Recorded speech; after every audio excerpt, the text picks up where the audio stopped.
let's get into now I always ask everybody, what's your orange pill journey? How did you, everyone has very few people are just like, oh, I read about Bitcoin and there was a ding, I got it. Like most people are like, I didn't get it at first at all. So tell us your orange pill. Yeah, so it kind of goes with what I do for a living. You work in finance. Yeah, tell me what you do. You work in finance. Yeah, so I won't bore you too much with the whole biography, but autobiography, I guess, because I'm talking.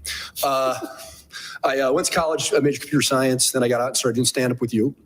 And all of the guys we started with. But I had this, I could write code, I could do computer stuff. So unlike a lot of comics, which I was a little bit lucky in some fashion, is that I could be, as I started to get booked and go on the road, I could take my computer and be like, well, I'm going to write code from 9 in the morning until 6 o'clock at night. And I'm going to make software developer money and then, work on my act and then I'll go do shows. So I was a little bit different than a lot of comics in the fact that I had, I sort of had that thing. And then eventually what happened is about 11 years of doing stand-up, like I'd work my way up. I was headlining and I was working 45 weeks a year and I'm, I think 48 weeks on the year on the road. And then I had the chance to start my own software company. And I was like, well, I kind of can't go on the road now. I got to make my decision. So, and I made the right decision. I decided to get into that. And then, we did very, very well there. And then I kind of knew I could do that. And then I started a second company and that one got really big. And then the third one, and then we sold that. And then I'm like, all right, well, now I don't want to do that anymore. I want to get into venture capital because instead of being the entrepreneur, I wanted to be the investor and then invest in, at this point now 70 companies that I've led the investment on. And I wanted to work with 70 different entrepreneurs and help them with, what I know and raising money and all that kind of stuff. So I kind of got into finance. Well, when you're around 70 entrepreneurs, you're going to see things before the normal society sees them, right? So eventually, probably around 2012, a friend of mine who's always on the cutting edge of everything starts talking to me about this Bitcoin thing. And I'm just like, okay, I don't like it. But he's a guy that like, when he talks, you're just like, oh yeah, okay. If Josh is talking about this, you're going to listen to what Josh has to say. So it's a little bit like he started an ISP out of his dorm room, like in 1990. I'm not shitting. Like at 21 years old, he had an ISP, and I think he sold it for like $600 million as like a 23-year-old. He's like, hey, this internet's a thing. I should set up the ability for people to have the internet at their house. When I was 23, I was getting free drinks at the Comedy Cafe in Milwaukee. Yeah. I was, I don't know what I was, 21 years old. I was, yeah. So he did that. And then he's like, hey, the internet's still going to be a thing. So I'm going to go buy a shitload of domains. So he bought like 13,000 domains. And then he sold those, depending on what the domain was. He eventually owned Chicago.com. And then blessedly, he gave a bunch of us, I'm from Chicago, I don't know if you mentioned. Yeah, I think you did. Yes, yeah. We're from Chicago. So like my email is, people can email me if they want. Tell me I'm not entertaining at all. Bob@chicago.com. I got that email address, which is phenomenal to have. But Josh was working on that. And then he's like, hey, I'm working on this Bitcoin thing. And I'm like, well, shit, Josh sold his ISP for $600 million and he's domain, like whatever this is probably gonna be a thing. So he starts explaining it to me and I'm like, he's giving me these words I don't understand. And I'm like, is there a dungeon master? Like, I don't understand, because that's what it sounds like, right? No, I love everyone's like first reaction to Bitcoin. When I first heard it, was like a fucking wizard on a coin or whatever the fuck it is. This, and I was just like, I'm sure the Loch Ness Monster's got his own coin too. Your kids have fun with your little rainbow cookie or whatever. And even now, it's still just like, all these discords and all. It's just, it's a lot of deep nerds, and the coin's got a picture, and they, Merlin is a thing, and it's like a fucking. Is there a dungeon master? Is there? Yeah. Like, what's going on? I got a ghoul. All right, I don't know. How many hit points do I have? I don't have any idea what's going on. I got to collect like stars or trophies or what do I got? Coins? Do I have to get a potion?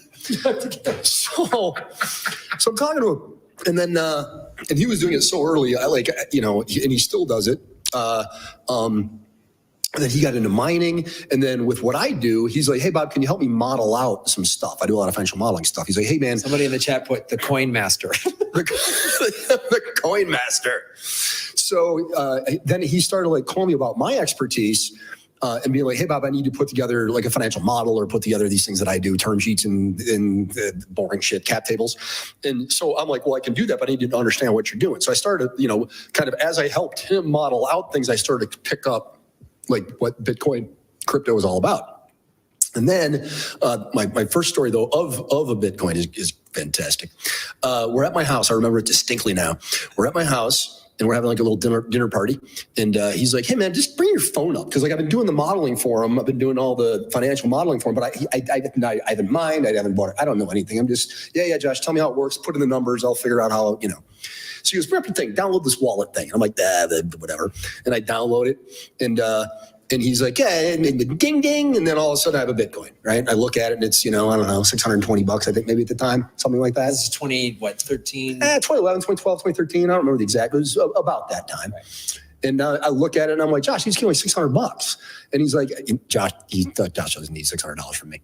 So Josh is like, yeah, man, don't worry about it. That's cool. He's like, no, you get the drinks and, whatever. Just, I'll tell you what, you throw in an extra couple hours of consulting. I'm like, yeah, great, Josh. Well, it's found money. I don't know anything about this. He's like, yeah, you back it up to a thing and you get and I'm like, yeah, I'll do this. I'll do it, whatever. And then you don't, right? And then my phone dies and I'm like, whatever. And then, later on, I'm like, that's a $67,000 now. That's good. So that was my first, very, very first thing. Now, I would say this, I because it was found money, when it got to, I don't know what number it would have gotten to, but I would have sold it at that point, right? I'm sure when it hit its first big bull. Like 16,000, I remember being like, where is that phone at, Yeah. In 2017, when it had that big bull run up to 20,000, you probably would have sold it. So, but I have, people around me that, I probably got 4 friends, including you 5. I'd call you loosely a friend, quite honestly. By the way, for the people watching this, we spent almost 24 hours together. I need a break. I was like, I got to surf this morning. I can't handle any more of this stuff. So I got, 4 friends who were deep into it. Like dudes back then they would take a power strip into work and they would plug their graphic cards into the power strip and then plug the power strip into the wall and they would mine at their desk during the day. Like using free energy from their company. And the company is, what is that? It's a charger. I don't know. Nobody cared. And they would mine at their desk with graphic cards plugged into it. And they had pictures of it. They show it to me. So I have at least 2 friends who then, bought a pizza for 12 Bitcoins. Like I had two friends who were like, I had a pizza. I bought 12, it's $12. Like I've had those friends that did that. I'm like, yeah, that's about $1 million pizza. It's $1 million pizza. Yeah. So that's how I got into it. And then, when you're just around finance a lot, I've started to see solutions, not just the coins, not just, not just the tokenization of the value, but, how do we write things to the blockchain that then have value? So, if you think about it, getting paid in Bitcoin for the utility of storing information on the blockchain is why you get given Bitcoin. The miners say, hey, everybody, I got a node, and if you give me some information, I'll put it on the blockchain. And when you need it back, I'll give it back to you.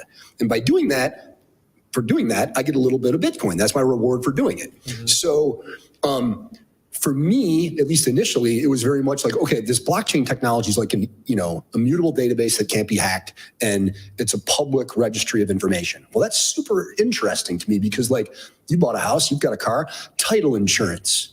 Hey, Bob, we got to pay $3,000 because we got to go to the court room or the court building and find out if somebody else has claim to your property. Didn't you just do this when the guy before me bought it?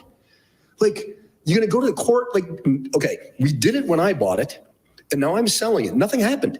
So the blockchain is like, why isn't all that just on the blockchain? Right. It's just put it on there and say, that's Bob's house, that's Bob's car, whatever. You make your last car payment and they mail you your deed for your car. Right. What? Yeah, put it on the blockchain and says Bob owns the car now. And then when I take it to somebody, I go, yeah, pull it up on the blockchain. They go, oh yeah, Bob owns this car. You're sending me a piece of paper that, It's very, very analog. It's very phone booky. Yeah. And then if you think about in finance, I'm solely focused right now on real estate technology. That's what our fund does. So think about that, like with properties and all the paperwork and all the stuff that goes into a financial transaction is why can't that be put on an irrefutable,